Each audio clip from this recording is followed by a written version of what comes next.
I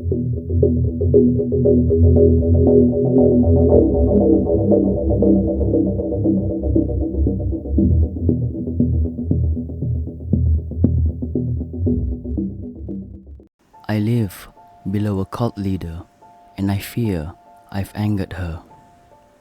For those who are familiar with my unsettling neighborly encounters, I have a mix of both terrifying and somewhat encouraging updates to share. On Monday, my super came to replaster my bedroom ceiling. First, he said that my neighbor told the contractors she has a lot of plants because she makes bush medicine. She's also told him that dancing is a part of a professional practice as a healer for people who are in bereavement after the loss of a loved one. So my friend and I weren't far off when we made the connection between her ecstatic dance and compassionate death affiliations. I showed him new cracks in my living room ceiling that are growing in size and number by the day.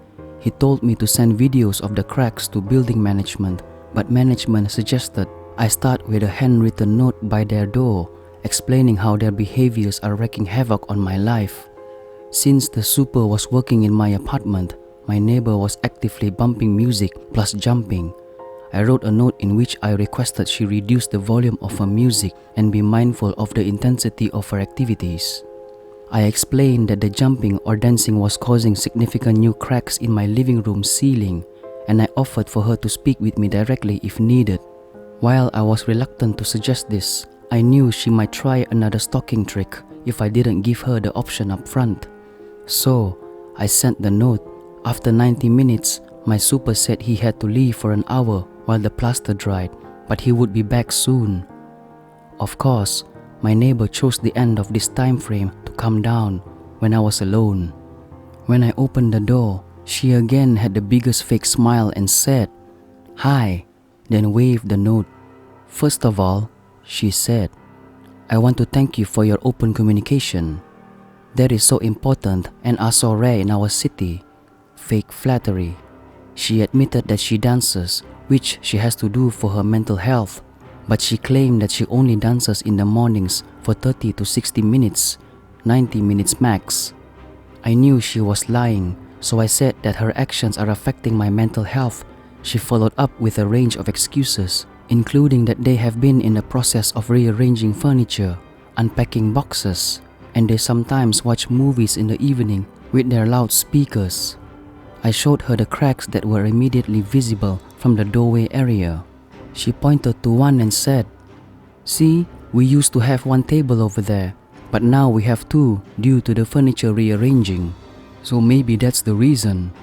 We also have cracks in our ceiling, and we all have to share this space." I asked her about hosting any large events in the past month, which she flat out denied. She briefly mentioned that she does sessions, but didn't elaborate further. The following suggestion I later realized was entrapment.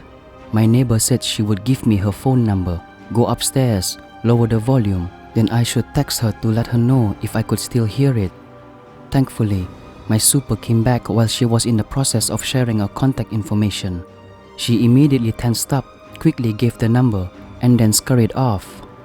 As she passed my super, she randomly blurted out, "We're best friends now," referring to me and her.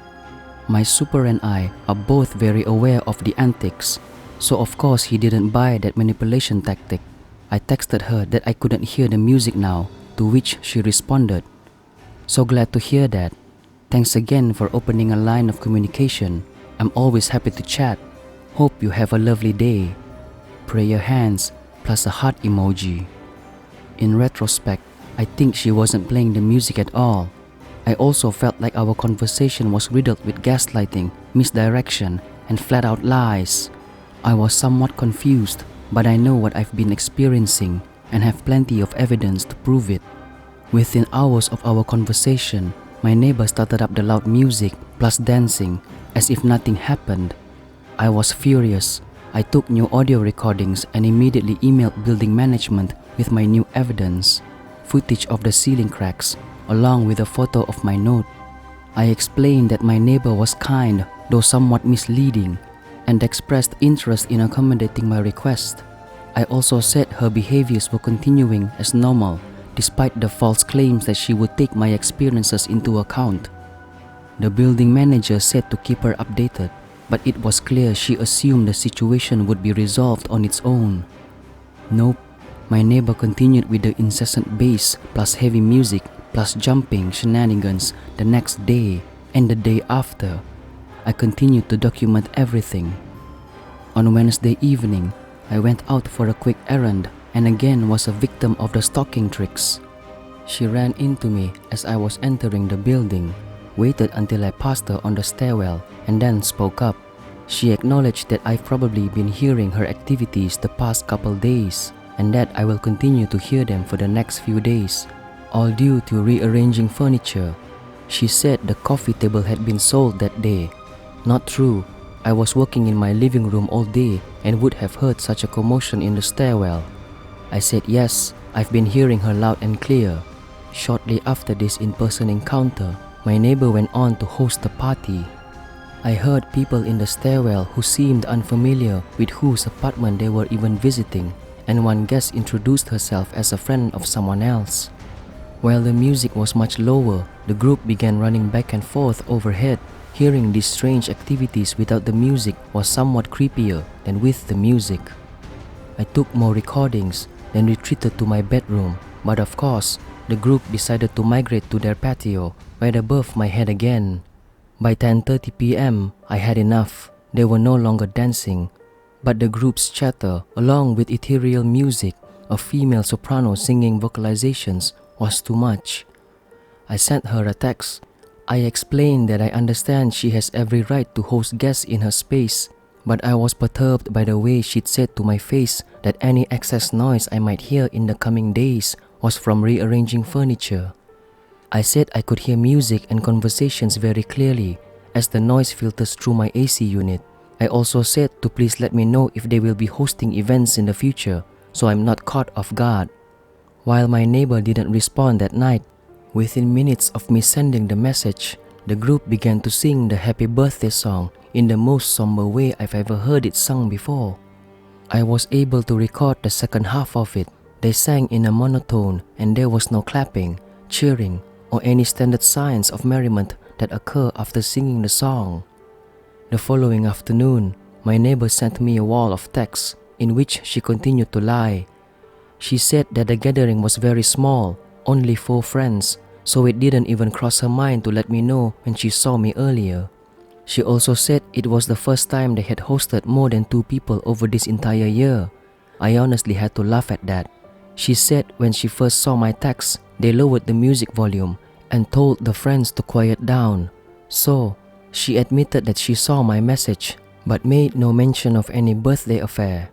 As for the furniture rearranging, she explained that it's been part of a longer-term project, and added more lies like how they had just received a dining table and bookshelf they'd been waiting on for 8 months. Not only would I have seen such a large package in the stairwell, but also why share so much irrelevant information if being truthful. Finally, my neighbor said that they will be hosting 2 more events next week, another small gathering of 4 friends next Wednesday in honor of a partner's birthday, and a larger gathering on Friday, again for his birthday. Like I said, she made no mention of singing happy birthday the night before. Who would host 3 birthday parties over 2 weeks? It was all false. She followed up 5 minutes later with a second text that explained she was late to respond because she's been in back-to-back sessions. So, I finally had written evidence of her talking about these sessions. I didn't respond to the text. I refused to engage her or a partner any further. They continued to play music and stomp around that evening, but I had my BF and a friend over who heard everything and validated me that all of this is absolutely maddening. On Friday, I finally called my building manager to explain everything. She needed to understand that something very strange and potentially dangerous is going on above me. Thankfully, I was finally believed. It turns out my building had no idea that she was running some form of a business and hosting group events. I thought they at least had a vague awareness. The building manager said they would get the attorney involved ASAP to review their lease contract and pursue action. She asked for all my evidence, including written communication. a personal written account of verbal communication, audio recordings, and footage of ceiling damage. I've been taking videos of the ceiling cracks over the past weeks to demonstrate how quickly they're growing. I made a Google folder that divided each category, dated every piece of evidence, and sent. I was so relieved. It felt like some form of action was finally in motion. I assumed the building attorney was working on a case against them over the weekend, so I ignored the relentless music plus jumping. But today, Sunday, my neighbors have been hosting yet another gathering since 11:30 a.m. I've been hearing heavy bass, sporadic jumping, and chatting on their patio for going on 7.5 hours now. While I've continued to collect my evidence, I decided to wait until tomorrow to check in with management. Around 5 p.m., I was quietly sitting on my couch when out of nowhere, I heard the door open from above. Someone jogged down and then pounded on my front door. I didn't move a muscle. The person on the other side waited for about a minute. I thought I heard keys jangling, and then they slowly retreated back upstairs and shut the door again. Honestly, I have no idea what's going on now. The music plus jumping increased after the knocking incident. Maybe they were testing if I was home, but I'm rattled by how I'm feeling watched when I'm minding my own business. At the same time, I want to keep laying low to protect myself.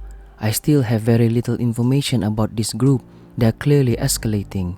3 events planned within 1 week, despite added pressure from everyone around them. In the meantime, I edited a new video with my recent recordings, including the creepiest happy birthday of all time, footage of the living room ceiling damage, audio recordings from the gatherings. Whenever my neighbors succeed in making contact or I'm notified about a solid resolution, I will update the post. Please don't comment with remind me notifications. But to whoever is listening, thank you for supporting me during this insane neighborly crisis. Once it's all over, I hope I never have to meet these two quacks again.